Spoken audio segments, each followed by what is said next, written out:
That could work.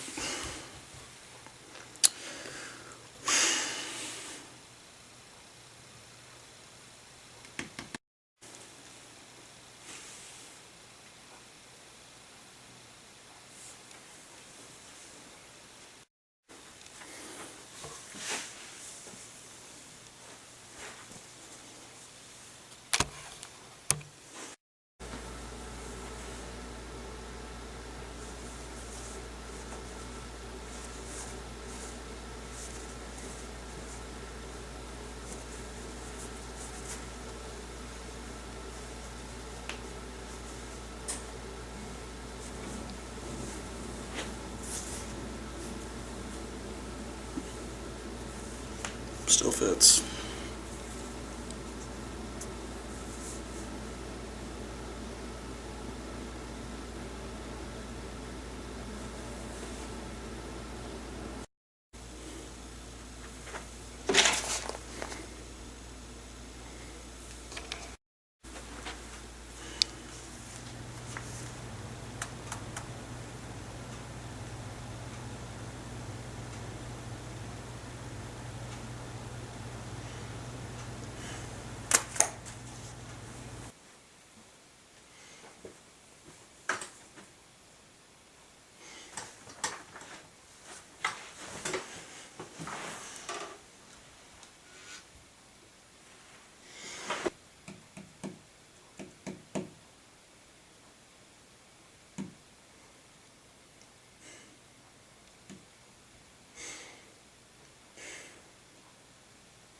It's been a long time, isn't it?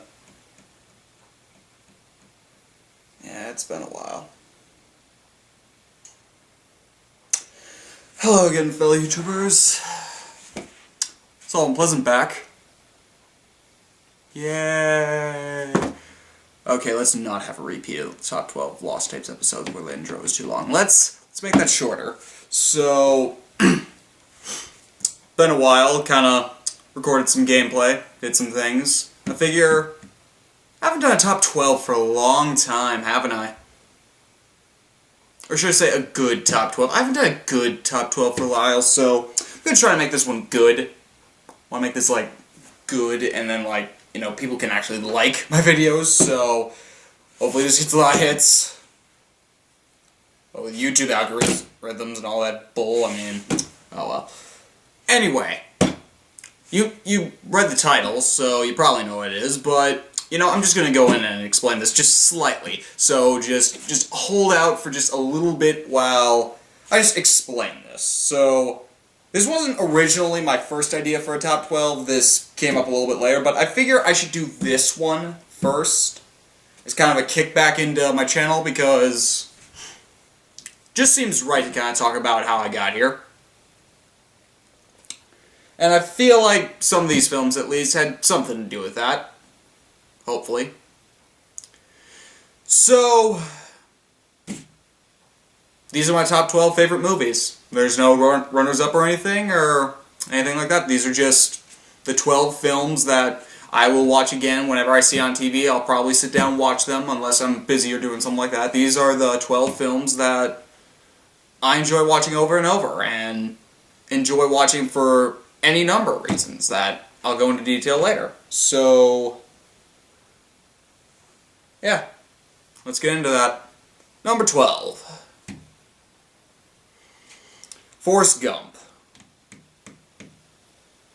A lot of people like this movie, and who can really blame them? I mean, Tom Hanks is a fantastic actor.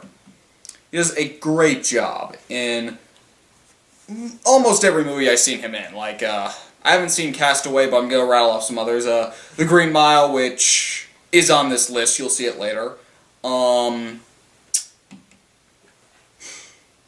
Other movies like, trying to think. The one where he's on that boat with the Somali pirates, I can't remember the name of it. Captain Phillips, there we go. Captain Phillips, just Tom Hanks in general is a great actor. He does a fantastic job displaying human emotions. And again, I haven't seen Castaway, but I feel if I did, I would probably also like that movie. just the way, because he's playing this child who we're assuming is mentally challenged. They don't necessarily come out and say it, but most people who watch the movie make that assumption. And it's just the way he portrays it.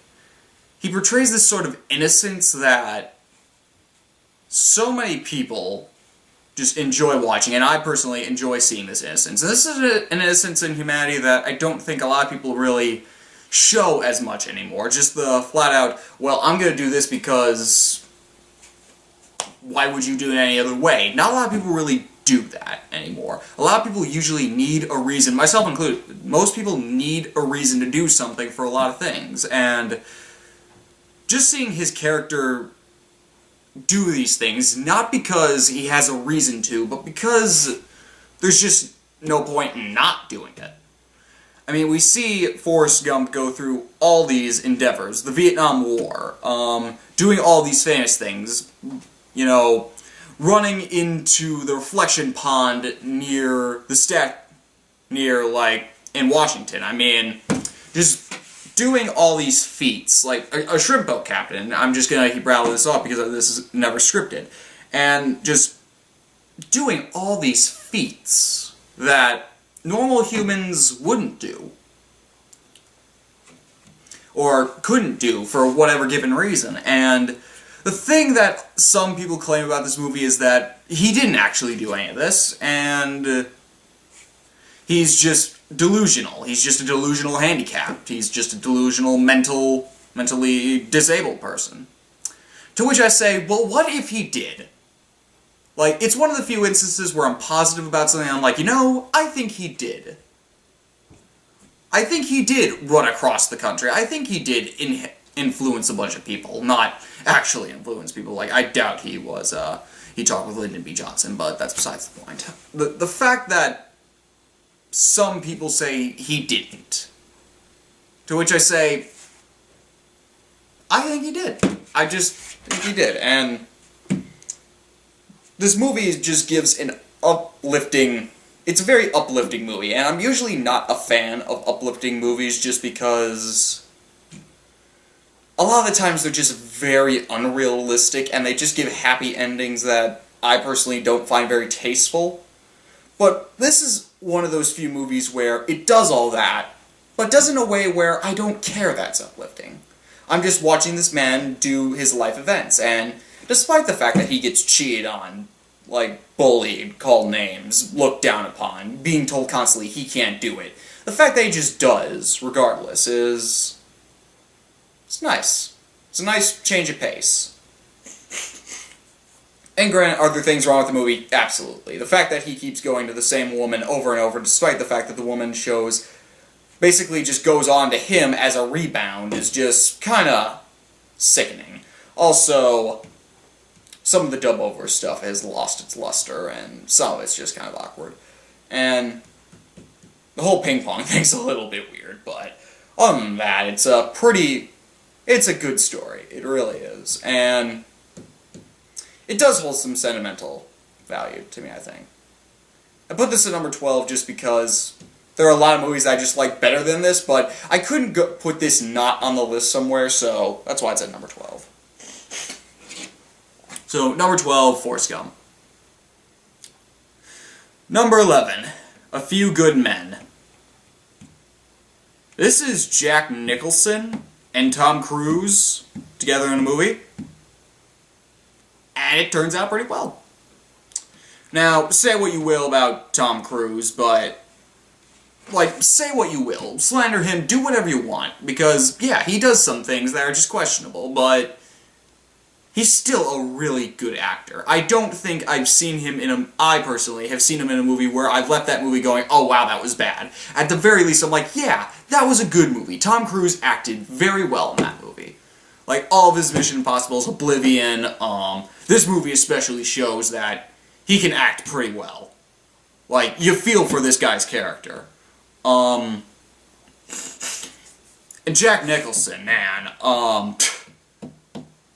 talk about a bad guy that you just like seeing. Like, I've seen Jack Nicholson in a bunch of other movies, The Shining, One Flew Over the Cuckoo's Nest, two of the most honorable I think I can bring up, and in both of those, he seems like a guy that you feel sorry for. But in this one, you don't really feel sorry for his character, but at the same time, that doesn't really inhibit anything, because he's still fantastic, and when he says you cannot handle the truth, it's just one of those things where it's like,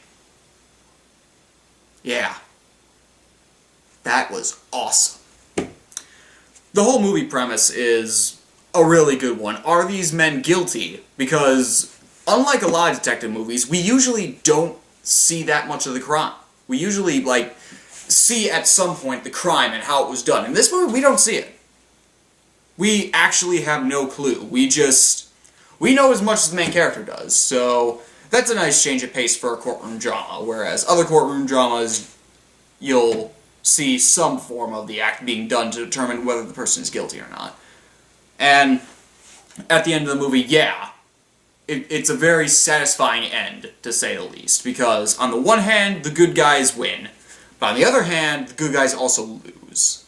And it's one of the few times where the justice system in a movie actually works and, you know, doesn't turn someone into a deranged lunatic or turn someone into a justice-seeking vigilante. It's one of those things where it's like, yeah, the justice system did its job, and it did its job very fairly, I think.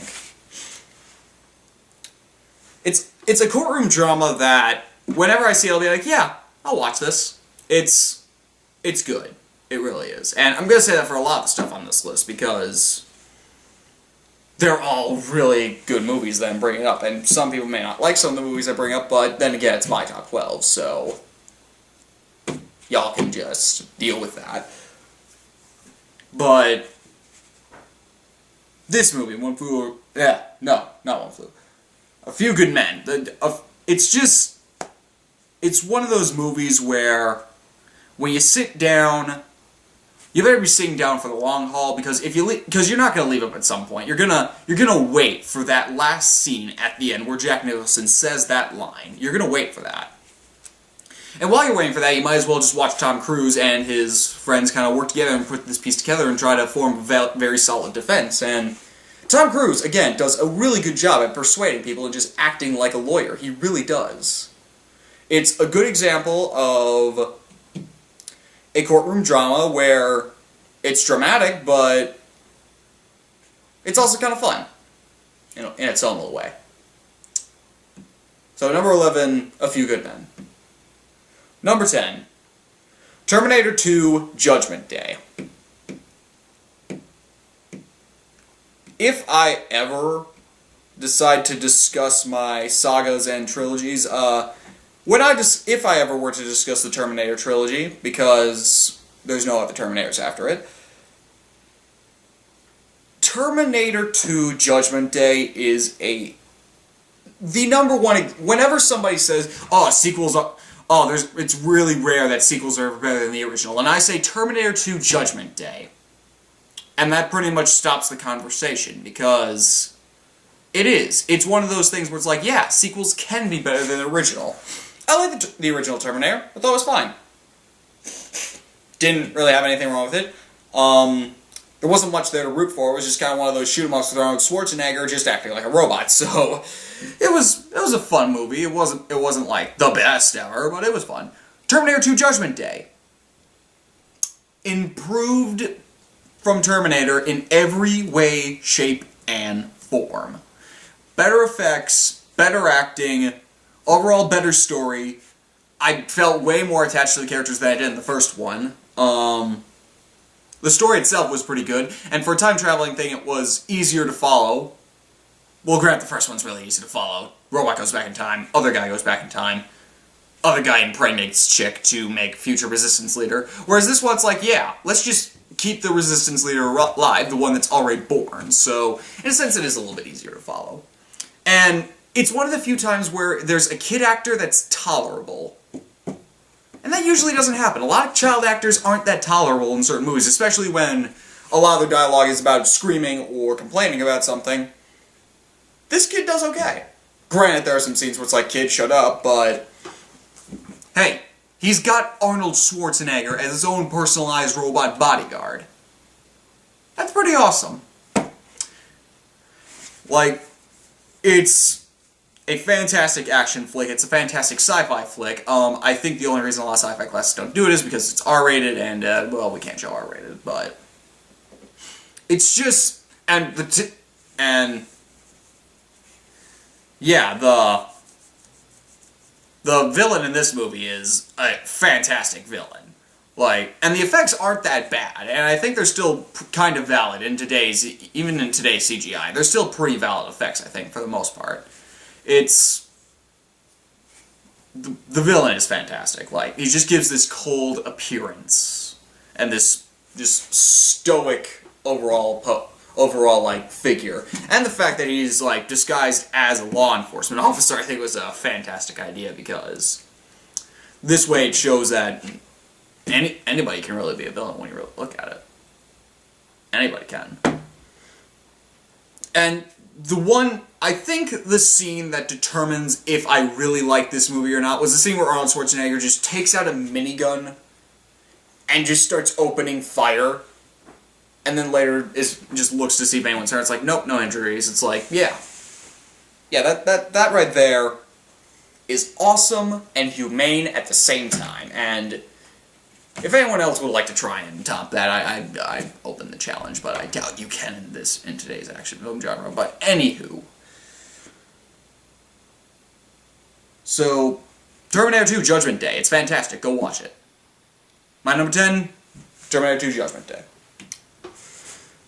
Number 9, Indiana Jones and the Last Crusade. Now, I made a rule on my list that I will only have one per franchise, and the instant I finished saying that line, about 5 people in the comments are like, dude, why didn't you put Raiders of the Lost Ark as the number 1? Originally I did. But then I thought about it, and I realized, one, I like Sean Connery a whole lot better than some of the people in Lost Ark. And I like the overall story of Last Crusade a lot better. Granted, the climax isn't as fun as in Lost Ark, so when you really look at Lost Ark and Last Crusade, they really butt heads for which one's the best. I actually do, upon looking further, I realized, yeah, Last Crusade is a whole lot better. There's one, again, Sean Connery. Fantastic actor. Like, you'll see him one or two more times on this list. I really just love his acting. The way he talks and just the way he delivers his performance, it's fun. Even in some of his bad movies, like The Avengers. I still like Sean Connery in that because he's a fantastic villain, but in this movie he's a good guy. So, also the fact that they're going after a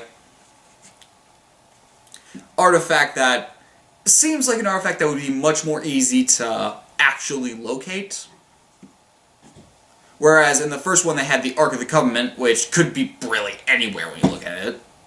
Whereas this one's like, yeah, the Grail could you could more easily obtain the Grail than you could the Ark, but I digress again. And granted, the first Indiana Jones set the tune, and it's got a lot of scenes. This one's also got some scenes. For one, the scene on the blimp is fantastic when Indy pretends to be a waiter and he's looking for tickets and he proceeds to punch this Nazi out and all these other Germans are just looking at him and he's like, no ticket. And then all of them get out their tickets. Fantastic. Any scene with Sean Connery is fantastic, especially there are some in there that may be considered dirty, but they're still fantastic. When Indy's just like, Dad, you knew she was a Nazi? And in typical Sean Connery, he responds with, she talks in her sleep. And the look on Indy's face is just fantastic.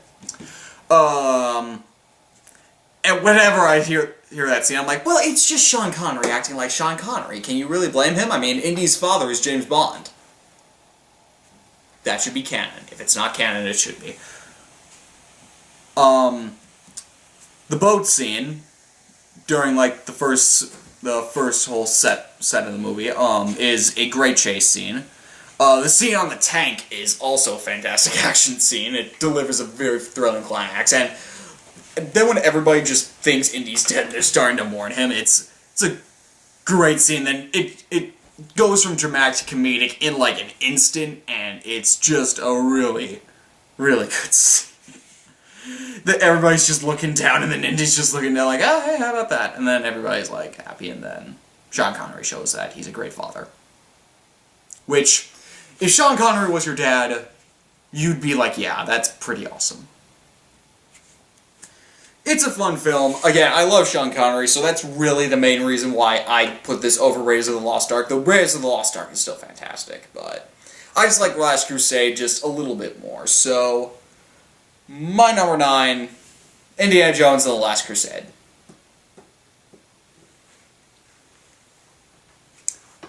Number 8, The Rock. Hey, a Michael Bay film that's actually good. Yeah, people will give Michael Bay all the crap that he wants, and it's semi-justified. Honestly, I feel like I should talk about it more in a different video, so I'm not going to talk about it much here, but let me just talk about his film, The Rock. You have Nicolas Cage and Sean Connery teaming up to take out terrorists. If that doesn't sound like a good action film, I really don't know what you think is good. You have Sean Connery and Nicolas Cage together. Whereas Nicolas Cage is this anti-terrorist personnel and a bomb diffuser, that alone is worth a performance. And you have Sean Connery as this master escape artist from Alcatraz. Anyone who hates this movie clearly does not like action movies then, because this right here is one of the definitions of action, because it's got some fantastic action, some fantastic one-liners. It's got some really great scenes, actually. The villain is sympathetic, which, it's a Michael Bay film, so the fact that you have a villain that you can semi-sympathize with and kind of understand his motives is just fantastic. The one thing, Nicolas Cage's one-liner at the end, I'm just like, oh, Nicolas Cage, you tried a one-liner and you did okay. Just, oh god. But it's a fantastic setup where terrorists take over Alcatraz and threaten to attack San Francisco. That is an action film setup right there, and Michael Bay did it well. And I think that he only had like 1 or 2 explosions in the whole movie. I don't think there were that many explosions. I remember there being more gunfire than there was explosions, but there were more explosions. Again, it's Michael Bay. You can't really. And again, people will give Michael Bay a ton of crap, but I'm just like, hey, he made The Rock, so I'm gonna forgive him for almost everything he does. Except maybe Pearl Harbor, that one's a little bad, but people rip on Pearl Harbor a lot, and you know it's not as bad as you think. I swear my dog's doing something. Oh well. Again, The Rock, it's got pretty good acting, it's got pretty good action, it's pretty good. So if you haven't seen it, check it out, because it's definitely an action film that's worth watching at least once. I would watch it more than once, though. So, number 8, The Rock. Number 7, Die Hard. Die Hard is actually a pretty good series, except for its distant cousin, that's the last one. All of them rack up pretty much around the same, so when looking at them, I'm like, you know, I might as well choose the first one, because that's what starts it. It's a really suspenseful action flick that delivers. It just delivers on what it promises. Terrorists in a giant building, and Bruce Willis is going to go beat them up. Shenanigans ensue. It's got some really good lines. It's all around a really good movie. And most people know what Die Hard is, so really to go into a lot of detail about it, I'd just be like, hey, here's Bruce Willis acting like Bruce Willis. There's a bunch of terrorists acting like terrorists. And actually, if you do keep score, he does actually kill all the terrorists, so there's that. And the way he gets rid of the terrorists is really good. Really awesome ways, blowing them up, hanging them, shooting them, doing a bunch of stuff. The way he takes out the main villain is a pretty good, solid, justifiable ending. The scene where he's walking on broken glass, another really good scene. It just... Hey. It's all around a good movie. So, yeah, Die Hard. Well, what can you say? It spawned like 3 good sequels, so... And you can say whatever you want about the fourth one, but I like the fourth one. So, my number 7 pick, Die Hard. Number 6, Bruce Almighty. I think this is the only, like, actual comedy on, specific comedy on this list. I really like Jim Carrey. I like him in pretty much all of his movies, except for maybe the ones where he's not being funny. Like, I heard Chapter 23 is a really bad, or whatever that movie's called. I just realized that there was a really depressing Jim Carrey movie. I'm just like, wow. Go back to comedy. Mr. Popper's Penguins, like it. The Grinch, like it. Liar Liar, like it. Me, Myself, and Irene, like it. Just, they're good movies. I've seen Dumb and Dumber, fun. I haven't seen the second one, but it's Jim Carrey, so I'm gonna assume it's good. Because I just like Jim Carrey's comedy, and Bruce Almighty probably is the Jim Carrey comedy. Because it's PG-13 style comedy, so... Because I watched Me, Myself, and Irene, and I'm just like, it's kind of vulgar comedy, and that's really not Jim Carrey's thing. Jim Carrey is very PG-13, so it's basically comedy for the whole family. He does some things that make the adults laugh, he does some things that makes the kids laugh, he makes everybody laugh. He's a really, really good comedian, and I really like his work, and this movie is a good definition of that. You got Jim Carrey playing God, so endless comedic possibilities are there. You got a love interest that isn't really that bad, and isn't really that bad, but it really isn't that bad. She's a tolerable character. You got Morgan Freeman as God, so any of your arguments are invalid for how you think of this movie, because you have Morgan Freeman as God. You know, maybe Lucy would have done better if Morgan Freeman was God, but I digress. So, just with that setup right there, Jim Carrey playing God and Morgan Freeman as God. Done deal. Good movie. The comedy is tolerable, and my dog is complaining again. It's good comedy. It's got some very funny Bible references there that if you know what the Bible's about, you're just like, oh, I see what you did there. It's just all around a really, really fun movie. It does have some heartfelt moments because Jim Carrey's character does care, but at the same time, he just can only do so much. And even as God, he can only do so much.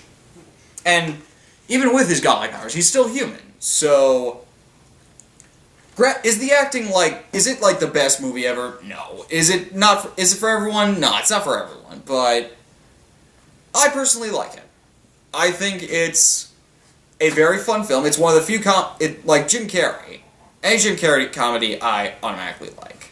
Because Jim Carrey's just got this comedy that, I don't know, at times I will kind of look upon and kind of take ideas from, just because I really like his form of comedy. It's just very sporadic and very energetic, and it's just all around really, really fun comedy, and I really enjoy it.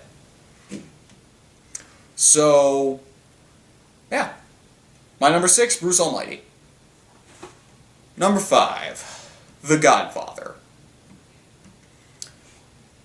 When I originally had made a top 10 list for movies, this one was really high, but I lowered this one just a little bit because there are a couple movies that I really like more.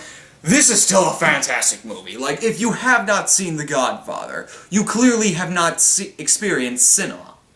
It's one of the best movies, period. It either takes the number 1 or number 2 spot in best movies of all time. Because it's just that good of a movie. The acting, freaking amazing. The setup, just a really good setup. Is it a long movie, and are you in for the long haul? Yes. You have to start this from start to finish. This is not a movie where you can just sit down and watch. Well, maybe it is, but you may be a little bit confused. It's just all around an amazing work of art. Does it say some things? Yes, it does, and I think it says those things very well. The thing about respect, the thing about family, and what's more important in your life or your family. The determination of when it's necessary to do something and when it's not. It's just all around delivers as a movie. Why isn't it my favorite? Just because there are some other movies that I just personally like more, but The Godfather in any film list that involves good should be in there for something. Any top, best, favorite, or otherwise movies, if you have not seen The Godfather, that can be the only reason why it's not on your list, because it's just fantastic, and everyone loves the sequel, and everybody rips out the third one, and I'm just like, the third one's not that bad. It's a good ending to the entire trilogy, but I digress on that. The Godfather overall is just this amazing mafia movie that delivers itself with class, action, energy, and elegance. It delivers that brutishness with that elegance and just puts it into... The Godfather is, from what I know about the Mafia, a good definition of the Mafia. It's just brutality mixed with elegance. And it's one of the few films that does that, whereas a bunch of other films probably won't do that. So, my number 5, The Godfather. Number 4, The Shawshank Redemption. This movie is the definition of, when you see it, you're going to sit down and watch it. Because Morgan Freeman, for one. 2, it's got a great story. 3, the rest of the acting is really good. It's just one of those movies where, at any point in time, you will sit, when you see it on TV, you will sit down and you will watch it. Because it is that good. You feel for the characters. Morgan Freeman does a fantastic job narrating. It's the whole reason why he's such a film legend and narrator, just his voice. It's the reason he's a legend today, because of that voice, and the way he narrates the whole story. The events that unfold throughout The Shawshank Redemption are fantastic. Now, Stephen King, now, I haven't read the book by Stephen King, but regardless of how it's different from the book, if it is, but the movie itself can be its own movie, just because, 1, I didn't know The Shawshank Redemption was a book, and 2, I didn't know Stephen King freaking wrote it. And it's just all around a fantastic movie. There's not much bad you can say about The Shawshank Redemption. You can nitpick certain things, but if you nitpick it too much, everybody's just gonna hate you. And that's why I'm not nitpicking a lot of these movies, just because these are the movies that I really enjoy. And this is just one that, whenever I see it, I'm going to sit down and I'm going to watch it, because it's just that good of a movie. And the fact that it didn't get an Oscar, that got snubbed at the Oscars, it just shows that the Oscars don't mean everything, but it does show that sometimes the Oscars can also be wrong. I mean, the Oscars snub a lot of good films. This one probably leads the pack, though, just because of how well it's directed and just how well it's shown. Everything about it, again, screams art and just good cinema. This one doesn't make it on lists sometimes just because of certain popularity, but it should. It should make it on a lot of lists, because a lot of people will say that Shawshank Redemption is a great movie, hands down. And I'm one of those people. So, my number 4 pick, The Shawshank Redemption. Number 3, The Grand Budapest Hotel. This is probably the most recent movie to be added to the list, with good reason. Now, the director Wes Anderson, I've seen some of his movies, 1 or 2, and he's a director that I really don't necessarily know how to feel about, just because the way he directs is just so unique and just so stylized that whenever I see it, I'm like, yeah, this is really good, but how do I feel about the movie? Fantastic Mr. Fox. I wasn't necessarily sure how to feel about it, just because everybody was very matter-of-fact in their acting, and just the whole story was very matter-of-fact. And Moonrise Kingdom is one where I'm very confused about, because again, it's very matter-of-fact. This is a movie where that matter-of-fact type of acting works, just because it throws in some comedy and just has a story where it's very matter-of-fact, but it's also slightly suspenseful. It's just his acting and Wes Anderson's directing when it comes to the set and his symmetry, which is beautiful, especially in this movie. This movie really shows that asymmetry that's just beautiful.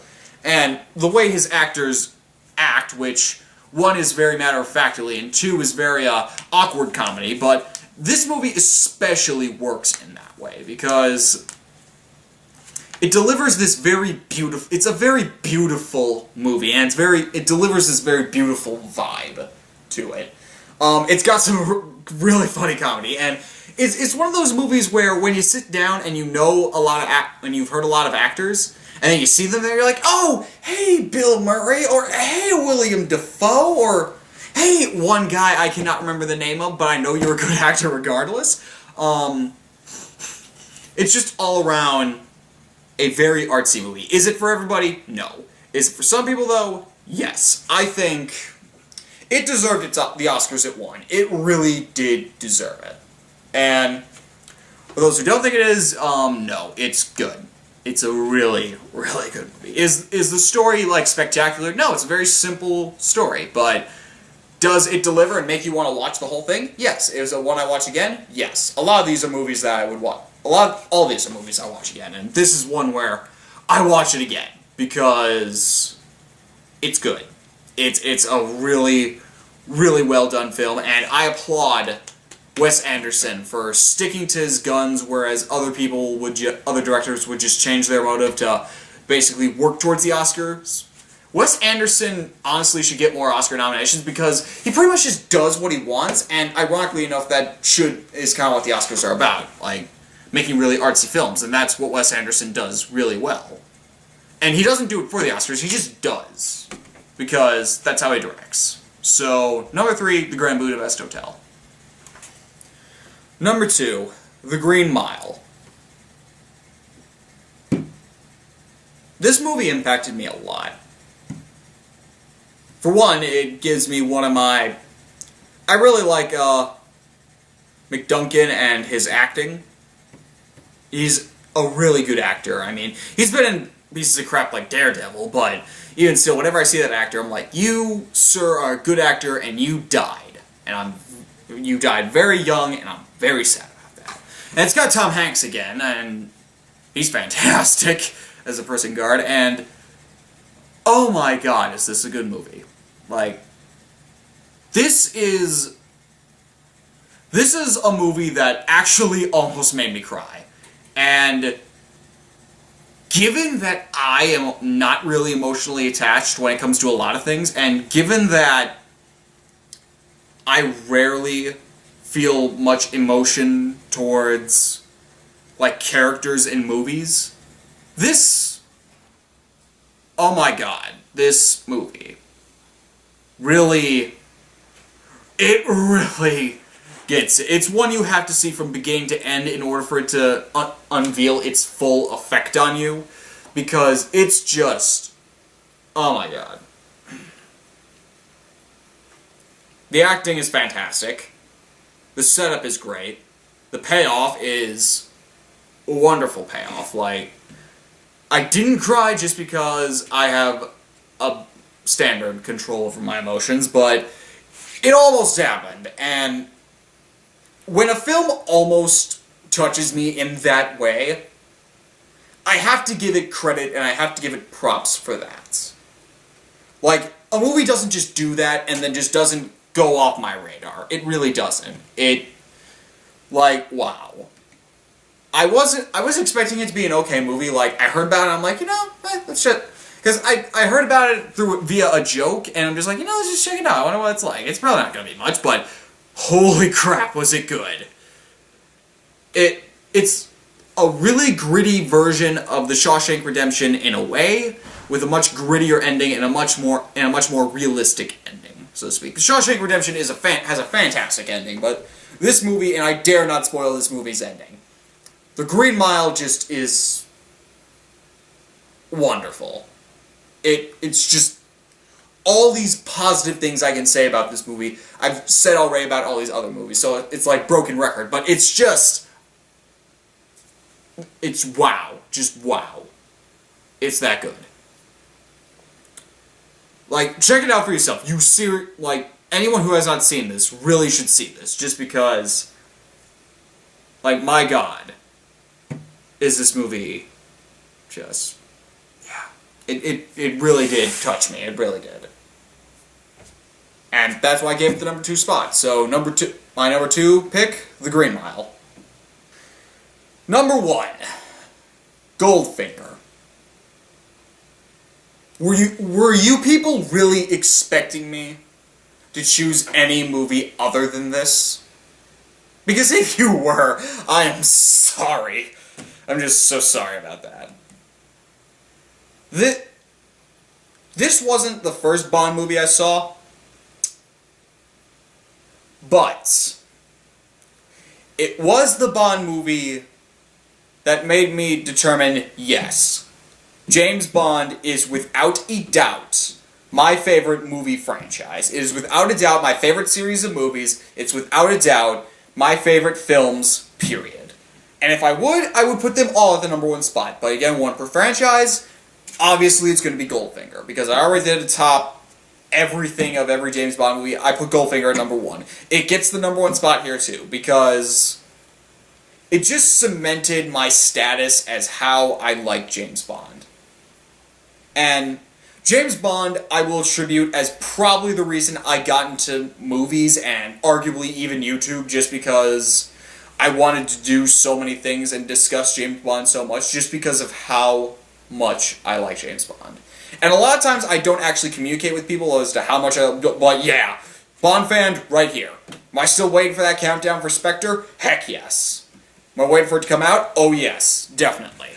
Am I hoping it's going to be good? Yes. Do I have faith that it will be? Probably, because pretty much every Bond movie I see, I just quote it as a 5 out of 5 stars. Like, whenever I rate movies, I rate it from a 1 being, like, a 0 being absolute trash, to a 5 being James Bond status, because I never give any movie a 5-star, because that is exclusively for Bond movies.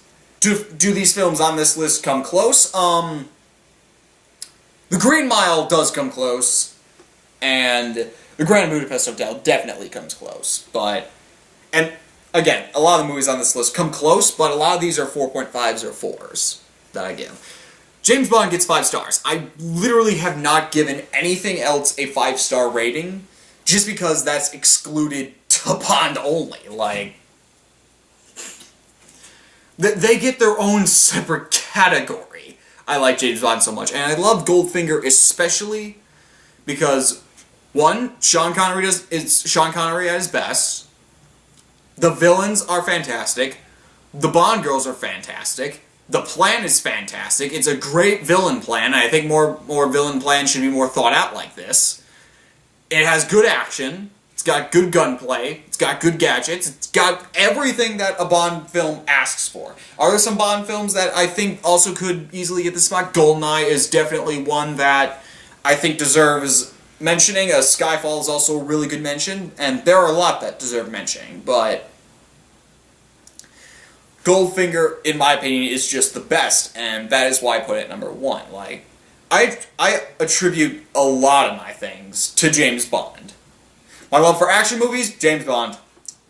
My love for movies in general, James Bond. My love for a lot of sorts of like gunplay and gadgetry and fighting style. Fighting, James Bond, and anime. But James Bond. I attribute a lot of things to James Bond. So, of course, Goldfinger is going to be number 1, just because James Bond in general is just something that has shaped me from middle school on. Like, why do I like movies? Because, 1, all the Bond films are fantastic, and 2, the rest of this top 12 list should show, movies deliver fantastic feelings, and they just can do great things. Are there terrible movies at times? Yes. Do people complain a lot about how movies are a lot of movies are repetitive and consistent? Yes. But do you really need to? No, because the one thing about movies, and a lot of people have told me I should be reviewing bad movies and complaining about them, and while I like to see other people do that, Nostalgia Craig, 1, I don't want to rip them off, and 2, I'm not somebody who likes to necessarily complain about movies, much less nitpick them. And I only nitpick them just because certain movies try to be this artsy thing, and then I'm just like, well, there's this and this and this. But when a movie makes me think past nitpicking, and these 12 especially do that, that shows how much a movie tried. That shows how much the movie wanted to convey the story to the point where I'm not going to nitpick them. I'm not going to question things about it. When I nitpick a movie, it shows that I liked it, but at the same time I had criticisms. When I just don't want to nitpick, it's not that I don't have anything, it's just I don't want to. And when a movie conveys something where I don't want to nitpick, that is pretty good. That shows that you tried. And James Bond is the definition of why I don't nitpick certain movies. Just because... What else can I say? I love James Bond. I do. And I love movies. And when people, often complain about movies, sometimes I agree with them, and then other times it's just like, you don't have to complain about every single thing. You can just like something. You can do that. And yeah. So my number one pick, Goldfinger. If you want a more detailed explanation, check out my review on Goldfinger, or just my overall countdown of the Bond movies, because I have those and I have to plug something.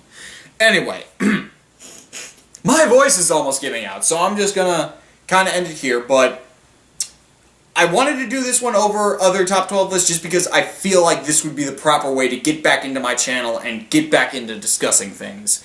And I think it was well deserved. I think it was.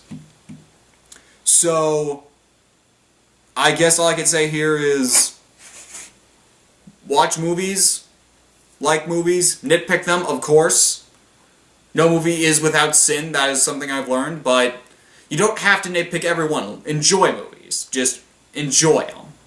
Because there are some movies out there that you might like that aren't on this list, and you might like them for certain reasons, and I may not know those reasons, but you at least have those reasons. And that alone is worth something. When you have your own personal connection with a movie, that shows... It really shows that you have connections with some things, and I just give movies a ton of credit, and I really do thank cinema and film and Hollywood for a lot of things. Like, when so many people complain about Hollywood, I just thank Hollywood for everything that they've given us, and every masterpiece and beautiful, elegant film they've given us. And every action, drama, romance, comedy, horror, suspense, thriller, sci-fi, and everything in between, everything categorized and everything mixed. Like,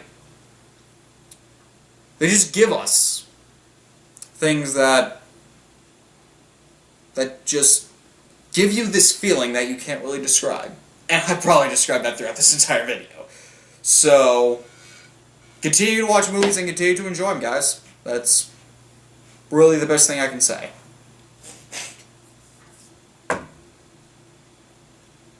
So, this has been Solomon Pleasant, signing off. And continue to enjoy movies, whatever they may be.